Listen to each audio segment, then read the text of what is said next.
舊時嘅樂師咧就好慘嘅，冇嘢睇嘅。歌星唱乜嘢，老官唱乜嘢，我哋就即刻玩乜嘢。佢唱到邊度，我哋點樣過門，點樣過嘴，點樣跟住佢唱。而家就好啲啦，係嘛？幸福，佢哋係有譜睇，到時係跟指揮咁啊掂晒。我初初都係傳統嘅，就拿住啲小曲啊、梆簧啊、過門啊，點樣唱點樣，我哋跟住啲前輩去學。玩得唔好咧，俾啲前輩鬧㗎。喂，你玩個鬼啊咁鬧我哋，成日鬧我哋嘅。即係譬如中板烏了烏生了呢個咧，就係頭家玩嘅。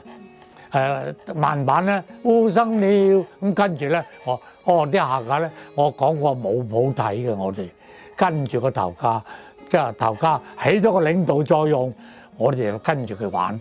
咁啊，跟住一隊樂隊成隊波咁就流水作業啦，就去啦。咁啊，跟住個頭家，所以話我歌胡同埋二胡頭家只係幾粒先鋒子領導作用。有時咧頭家都冇好睇，就睇歌星。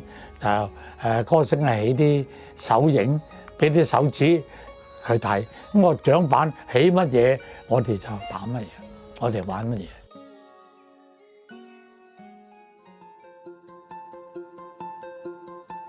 嗱，粵劇嘅音樂咧，我哋唔係叫演奏嘅，音樂家叫做拍和。點解叫拍和咧？就即係話演員唱，佢去拍和嘅演員嘅唱。咁當然啦，技巧、音色等等都係佢需要嘅，但係更需要嘅係乜嘢啊？第一，戲曲嘅體系、音樂體系裏邊，我哋分咗兩段，一個叫做板腔體，一個叫做曲牌體。曲牌體咧就係所有曲式，任何嘢都有晒旋律嘅，一粒一粒音有情嘅。阿甲、阿乙、阿丙唱咧都係一樣唱法㗎啦。